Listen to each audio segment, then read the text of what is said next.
All right.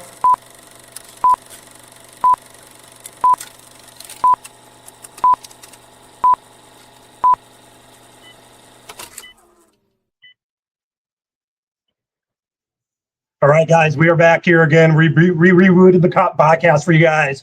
The reverb issues were an issue, so we're going to bring Sam right back in right now, and we're going to continue the conversation. So here we go. Sam, hello. Hello, can you hear me? Yes, I can hear you perfect. I don't hear any reverb anymore. Yeah, so I'm putting on my earphones. Awesome. Is it better on your end? Yeah. Awesome. Okay, so back to it. We're going to get right into it. The Mass Paracon next here. Do you have anybody announced for it? Yeah, so I pretty much announced everyone that's going to be. I mean, of course, potential for more people as well. But Patty Negri is one of the main presenters that's coming Okay. up. We also have Rob Thompson and John Zaffis is going to be there as well. Plus a lot of other amazing people that a really long list. But Amelia Cotter from your neck of the woods is going to be there. So a lot. Victoria J, who's writes about demons, is going to be there. So a lot of people that have not been to Mass Paracon are going to be part of the upcoming events, which is going to be October 2nd through the 4th. What a lineup. Patty and Rob Thompson together on that lineup. Wow. Yeah, it's going to be great.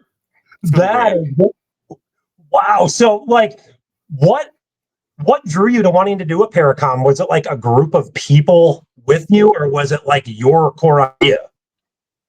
So I started doing Mass Paracon. Actually, my first one was in Provincetown, which was 2017 was the first one. My first headliner was Adam Berry and Amy Bruni. They were the headliners there, and actually, to be honest with you, it was Adam Berry's original idea. So I wanted to do an event, but he lived in Provincetown, so I wanted to do. I'm like, why don't we? He's like, why don't you just do a Paracon? So I'm like, okay. So it kind of started from just organically, and so we had the Newkirks who are fairly big now in the paranormal, but that was one of their first events. And they brought all their haunted objects with them, and so it started off pretty organically, and it kind of transformed over the years.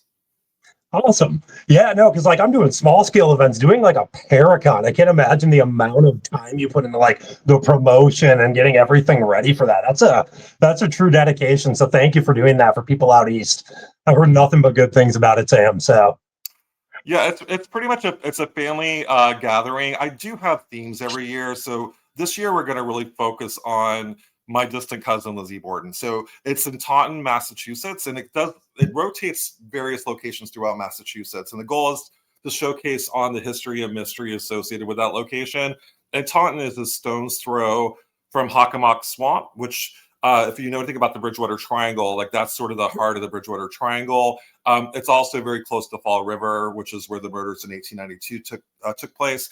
So the location to me is very, very important for the upcoming event. So the speakers and the people that I bring on are related to the theme, and still kind of working out what the theme is per se. But I'm probably going to go more toward the direction I'm like Monsters of New England because of the Bridgewater Triangle. But monsters in the sense that Lizzie Borden, there's Ryan Murphy's doing the 4th edition of Monster, the series for Netflix, on my distant cousin Lizzie Borden. So a tie into that as well. that's so cool. Are you into any cryptids or anything, Sam? Yeah, I mean, so one of my best friends, his name's Andrew Warburton. He and I actually worked together on Ghosts of Salem. He was my researcher on that. He's written 2 books on fairies, and I didn't know much about fairies before, but apparently they're a thing, and a lot of people have experienced them. So he and I have gone, I wouldn't say fairy hunts, but we've gone to locations where there have been reports of fairies in New England, and I had a fairy encounter. so it was at this abandoned fairy village in the middle of Connecticut. And he's like, Sam, he's British, like, Sam, let's go to the fairy village.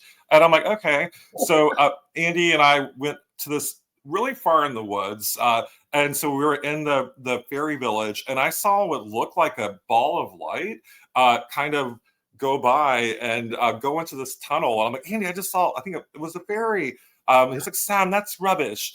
And then so we end up there's a throne there that if you sit on the throne you'll die according to legend, like in 7 years. So I didn't go. I actually didn't sit on the throne, but he was like, Sam, go to the throne. And I'm like, no. So apparently I have I attract fairies as well, but we have puckwudgies in New England. So I've always been fascinated with puckwudgies. And I would say Bigfoot is of interest to me as well. I've never had a Bigfoot sighting. I've never had a puckwudgie sighting, but I did have a fairy, and I do consider elementals like fairies, and I consider puckwudgies elementals as well. And you could even argue that Bigfoot is an elemental too. So I have a lot of experience with elementals. Yeah, no, Bigfoot's a huge thing up here in Minnesota. If you ever want to check it out, Reamer, Minnesota had Finding Bigfoot come out here before. Yeah. And we have Wendigos here, apparently. Wendigos give me the willies, though. Like, just the idea of how big they can get. I'm just, skinwalkers, that's kind of like the main things in the Minnesota area. That's what we kind of do. Yeah, so I mean, the idea of I've been to Hinsdale House before in New York, and I think a Wendigo experience out and there have been reports since then of a Wendigo out there, and it really freaked me out. And so Hinsdale House, if you asked before like locations that I would recommend going, Hinsdale House is high on my list for. That's Daniel Cloud, right? Yeah. It was terrifying. It was in the middle of nowhere. I would say like the energy there was probably the most like intense energy, and there's a lot of Native American energy on the land. And I didn't know anything about the history before I went. I was there with Richard Estep, the gentleman that I mentioned earlier, as far as someone that I look up to.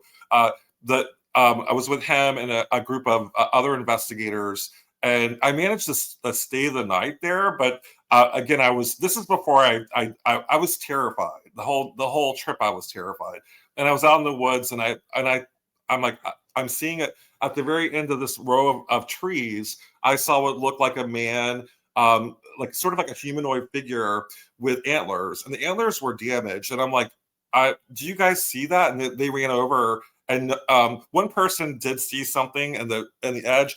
But because I'm clairvoyant, maybe I have the ability to see other things as well, which I have. I have seen things that other people haven't seen. So yeah, that experience was, I think, potentially a Wendigo, and I've had other things happen since then as well. Oh, yeah, no, I've never had any experiences with any cryptids myself. It's been like my new experiences with the paranormal. Have you been to the Palmer House ever? No, but that's weird that you asked that, because I potentially invited this coming up year. They're trying to work out a situation where I go out there, but I have never been, and I would love to go. Yeah, that was where I worked with Patty, and she said she's never been at a place where she's felt spirits from so many different time periods. Like when I'm there, I even feel like something is always with you. So if you get the opportunity to go there, you're going to love it, Sam. I'm serious. It's in beautiful northern Minnesota, and you're going to just have a grand time. Sinclair Lewis he worked there. So he was out there, yep, in Main Street that he wrote his book on, right kitty corner of the Palmer. So it's a really, really cool place. Yeah, I mean, any place that Patty Negri endorses, I would love to go. Yeah, no, and that's a place like I've investigated there numerous times. That and the Boyd House, it's a new hotspot. But if you get to go to the Palmer House like you do, jump all over it because you will love it. I'm serious. It's such a beautiful place. Yeah, it's one of those things so I'm kind of planning out my 2026 schedule. And I normally travel all over the country, lecturing and investigating and that sort of thing. So I go to locations that call me. And I would say, so someone reached out. It's still in the works. So I'm not sure when it's going to happen or if it's going to happen. But they said, hey, would you be interested in going to the Palmer House? And I'm like, yeah, like I've heard good things about it. So yeah, I would love to go. And I'm from Florida, but I grew up in Chicago. So I have family sort of close that maybe they could visit. And that's why someone mentioned Broadhead earlier, because Broadhead was so close to where my family was. So anything that kind of leads me to reconnect with my family, anywhere near Chicago makes me happy. I didn't know that you were from this area. That's really cool. The Midwest. Yeah. I mean, well, my parents divorced, so I left when I was around 7 years old. But but yeah, so I would go back for summer, so I have a lot of experiences. It's like the south side of Chicago, and then I moved to Boston in the '90s without having ever visited Boston. I just went to college here and stayed here ever since. Awesome. So are you planning to just continue like writing, or do you want to do more series in the future, Sam? I mean, so my passion is writing. So Yep. my goal, if I had a camera with my adventures while doing their research, it would be a hit, really, because some of the stuff that I've done, even recently for this most recent book, would be an amazing documentary. However, I mean, right now, as you know, the television world's kind of in a state of craziness. I Limbo, was yeah. right before, so like now that Travel Channel's kind of like on its tail ends of life. Before that, I was on so many shows and pretty regularly, but I was also a producer for season 11 of A Haunting. And season 11 of A Haunting to me is sort of like the ultimate series. It's been around for more than 20 years. It's like the grandfather of paranormal shows. And it was an honor to be a producer on that show. But I also saw what happened almost behind the scenes when it comes to paranormal television. So right now things are in a state of flux, but I do see a circle, things happening again. So I would love to do more television because I think that my purpose really is to showcase what I do and to showcase the locations that I write about. And I want people to read my books. So the more TV I do, the more books I sell. So yeah, I would love to do more TV. I first saw you on Paranormal Night Shift. That Yeah, was a story I saw of yours on there. So, like, do a show like that. You go in and just do like the interview, and they do all the B-roll and reenactments like another yeah. day. Are you there during the whole filming process? So when as a producer, I'm there from the beginning to the end. Yep. So when I was a producer of A Haunting, I actually was on A Haunting, the most watched episode of A Haunting, called Provoking Evil, but it should have been Yep. called Accidentally Provoking Evil. But then because I have a background in television production, I was a producer for MTV VH1 in New York. Wow. That so they were like, "Hey, you want to produce A Haunting?" And so my friend Laura, who was the producer she was the showrunner of the show, brought me on as an associate producer. So I was able to kind of be behind the scenes, and it was an amazing experience because I have been that person that was in the hot seat telling the story. So it's a whole process, especially with a show like A Haunting. It's not just sitting down telling your story and then leaving.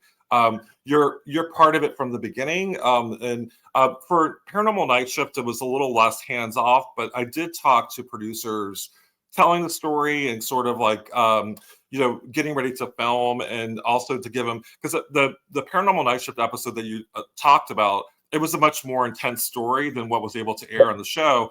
But it was also at a hotel that I was working at, which was in Salem, Massachusetts. So, the irony of that is that the hotel that I am working for now is the same owner of that hotel. So I was worried about, like, they didn't want to know that their hotel was haunted, but of course it's in Salem, so everything's haunted in Salem.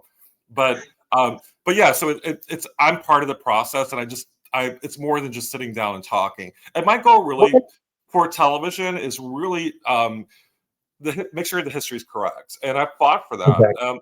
If the history is incorrect, then I remove myself from the show. So if they're doing it like they're doing it for entertainment and not for trying to tell like a history lesson, like sort of as a TV show, then it's not for me. So to me, the history element is really important, and making sure the history is correct. So I'm really usually hands-on when it comes to that part of it. So I'm able to make sure that they're correctly saying the historical backstory to what I'm talking about. Man, you have done a lot going from MTV VH1 to working for the Travel Channel and books. That's kudos to you. That is so cool. Because I saw you on Haunted Towns too. That was another one. That was what was your experience like on that series? So this is after being a tour guide in Salem, and Yep. so like you asked like how big. So I actually helped him find locations. So I was like, I recommend this location, I recommend that location, and okay, do you want to come on and be one of our people like talking heads are called, but the experts on Salem. I'm like, sure. So I came on. It was April 1st when they filmed, and it was snowing, and I'm like, oh, like what? Like I was all like, my hair was good, I looked good, and like I was all ready for it to be filmed, and then it started snowing, and it looked like a wet dog after filming. But yeah, it was great. It was great working on that show. I helped like secure the locations that they investigated. So in that show, I was also very much hands-on as well. So a lot of times when I'm on camera, it's just a small part of what I do more than just talk. I try to help them find locations. I try to help them get the history correct, and they use me as a resource for that. That's awesome. So you're like a researcher for what you're doing. I never knew that. That is so cool. Awesome. So like, were you a producer for Most Terrifying Places too?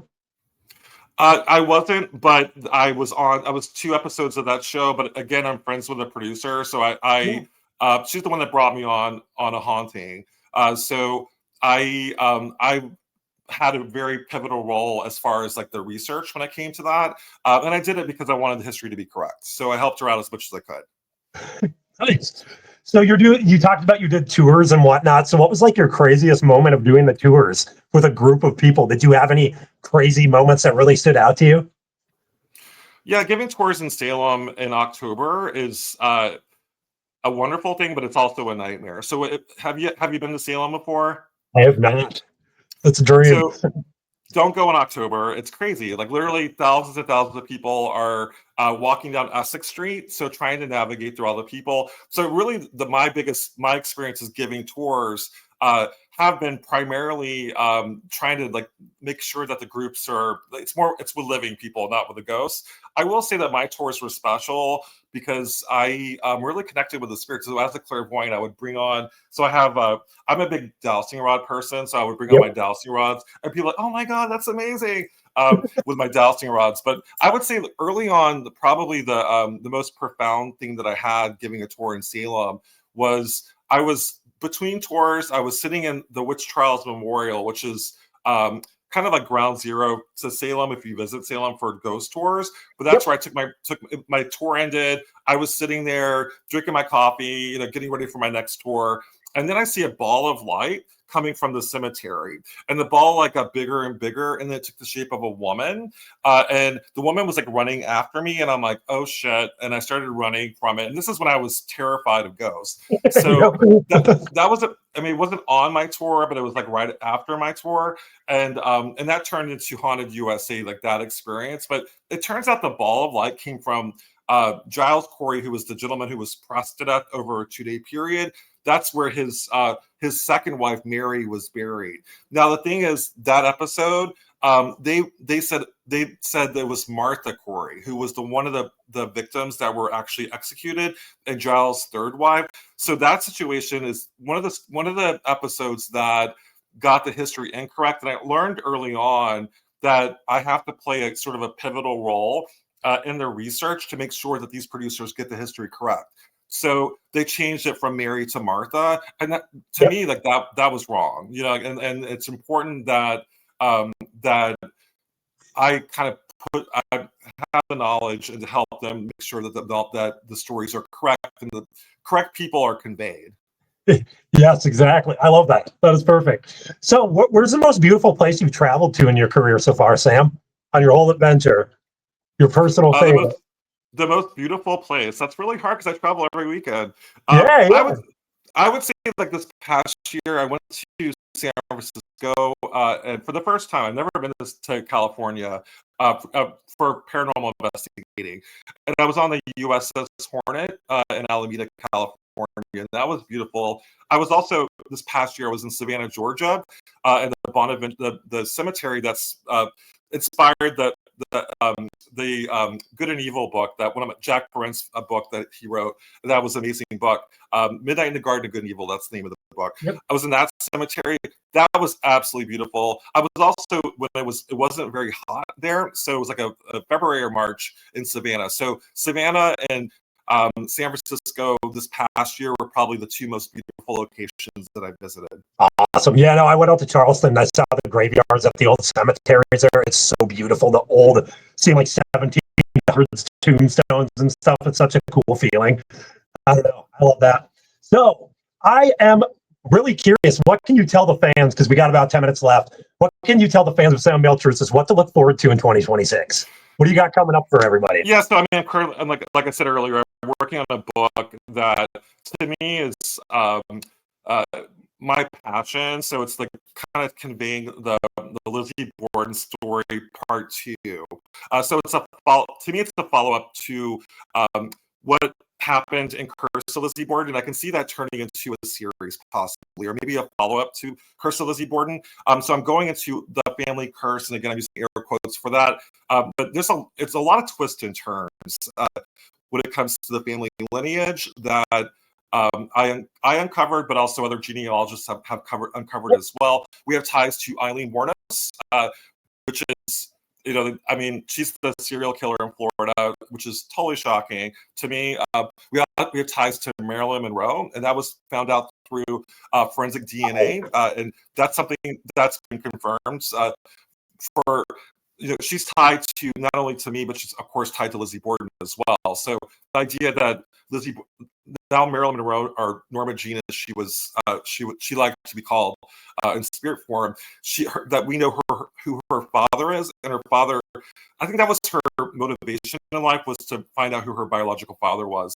So yeah, I would love to go beyond Lizzie Borden and go to these other family members that I'm connected to and she's connected to as well, and possibly do something similar to what happened with Curse of Lizzie Borden, trying to find post-mortem peace for these family members. Yeah, no, that's beautiful. I'm very excited for that because I'm hoping, like what you said, I hope one day a camera crew will follow you around for your story, Sam. I'm just hoping, like, showing how you do stuff, because it would be so interesting. There's so much about you that people don't know. And I think it would be such a cool thing to see a camera crew follow you sometime. Yeah, I mean, I will say, like a lot of even like last weekend, I was in Portsmouth, Rhode Island. It turns out that's like ground zero to where my family came in the 1600s. And going to a cemetery that was in the middle of the woods, very difficult. It's sort of like a forgotten cemetery, but that dates back to the 1600s, completely in disrepair. So this is my family cemetery that was pretty much destroyed, and just walking in there and seeing the emotion there. I don't know if I would want a camera following me the first time. I was like tripping over things, and so there's a lot of like poison ivy and thorns. So I literally had thorns, like I had blood coming off my arms. It was beautiful and terrifying at the same time, but not for ghosts, for other things as well. We also went to in Portsmouth, Rhode Island. There's the Valley Inn, which is where Rebecca Briggs Cornell was allegedly pushed into the fire by Thomas Cornell Jr. I'm not related to this story, but this is where spectral evidence was used into convicting Thomas Cornell, the son, of murdering his mother. So they used a ghost testimony to accuse and execute Thomas Cornell, who is my distant uncle, because he actually is our distant. I'm related to his wife. That they had a child, innocent Cornell Borden. So his wife was my connector to Lizzie Borden as far as the family lineage. But going to the place where she lives was pretty amazing, and I think that would be a great documentary, but also hopefully a great book as well. I just couldn't imagine they'll have like poison ivy over you crying at the same time, full of emotion. Oh man, I'm sorry. Yeah. And if you watch me, like every time a camera's rolling, I'm crying. So it's like that's a beautiful thing, though. It's great to let out your emotions, Sam. Honestly, there's nothing wrong with that. Lizzie Borden, I thought it was a beautiful moment where they showed you crying, because it shows how real the moment is. That's validity to it. And kudos to you for just showing that in the episode. Yeah. So just to reiterate what I was doing, I was channeling somebody who killed her children. So like that's going to have that extreme emotion. Yep. Looking back at it, like my tears for me are because I'm sensitive. So like I will pick up on the spirits and connect with them. And if I'm channeling, it's definitely. So it's not my emotion, it's their emotion. That's probably like me. I'm just your basic investigator, but you picking up on different emotions. That has to be crazy sometimes. Just like a roller coaster of emotions, I assume. Yeah, I mean, so you've worked with Patty Negri. Yeah. She also is affected too. That's what happens when you're clairvoyant or medium. You actually pick up on the emotions. But I will say you're fairly new into the investigating the Yeah. paranormal. As you go on, you'll become more sensitive. I've been doing this for a long time. So as I progress, it's almost like your sensitivity will definitely you'll become more sensitive as you investigate. And you saw your first apparition at Palmer House, so it's gonna continue going. It's been since I've had my seizure back in 2021, Sam. I've been picking up on spirit activity a lot more, not like seeing things like most people with you, Patty. You know, I don't see that. I don't see shadows. I can just pick up on when something is there way quicker than I ever could. And it's like a really weird feeling to me. Yeah. So for me, like I was sensitive as a child, but then I put up a lot of walls.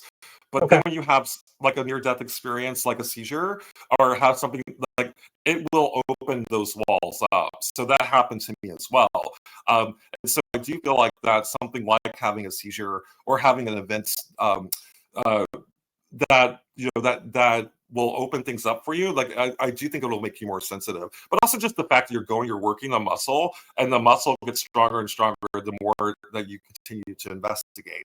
However, being sensitive, it's not amazing. It's like it really sucks sometimes. You can't like work at a hotel without having like a ghost come up and like be like, hey, that kind of thing. So I try my best to live in a location that's allegedly not haunted and work at locations that are not haunted, unless I'm writing a book on it. So trying to like, because people are like, why don't you sleep at the Wilson Castle, or why don't you sleep at the USS Salem? And I'm like, because I want to sleep where the ghosts are. Like for example, you mentioned Patty. Patty's going to be at the Lizzie Borden Bed and Breakfast next weekend, and next week. So on December 2nd, and I'm like, maybe I should go and and spend a night at the house again, because I spent so many nights there. I'm like, no, like, why would I want to sleep in the house that that terrified me for most of my life? So I tend to like not want to sleep at locations that are potentially dangerous and haunted. Yeah. Well, Sam, thank you so much. I honestly thank you for getting through the audio issues. I've always wanted to chat with you, and I hope we can run into each other sometime personally, Yeah, one-on-one. absolutely. Maybe the Palmer House, like that would be because I do want to go. I'm not sure when. Someone just mentioned that they do events there. That they mentioned them. Hey, like that if I would be interested, and I would love to go. Yeah, no. Well, thank you so much. It was great to hear from you, Sam. And again, check out Sam Baltrusis right on Facebook. He is an author. He's a lecturer. He's a paranormal investigator. Here he is. He's Sam Baltrusis. Take care, Sam. Thank you so much. All right, thank you. You as well. Take care. Thank you guys for tuning in tonight to the Portals and Pathways podcast. I'm also going to give a shout out quick because of the audio issues. I'm going to give a shout out quick to Julie Jo Larson, author. She's an author here in Brainerd. She's a big supporter of Portals and Pathways and Horvath Spiritual Consulting.